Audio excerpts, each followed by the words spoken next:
Rugpjūčio 6 dieną Ariogalos dainų slėnyje vyko kasmetinis Lietuvos tremtinių, politinių kalinių ir laisvės kovų dalyvių sąskrydis su Lietuva širdį. Atkuriamojo Seimo pirmininkas Vytautas Landsbergis mano, kad tai labai geras renginys ir reikia, kad į šį renginį įsijungtų tremtinių vaikai, anūkai bei pajustų renginio tradiciją.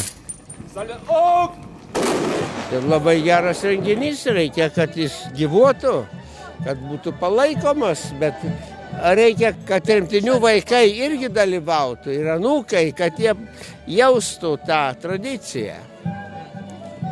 Kaip žinom, vis tremtinių mūsų gretose mažėja, tokių žmonių, kurie gali papasakoti savo istorijas, ar ne? Kaip manote, ar kai jau nebeliks tų tremtinių, ar išliks ta istorija, ar išliks tokie renginiai? Vat jeigu jūs pasakosite tokie, kaip atsai, tai jūs turėsite tą tradiciją palaikyti. Tai dabar klausykite ausis ištempę ir pasistengkite suprasti ir atsiminti.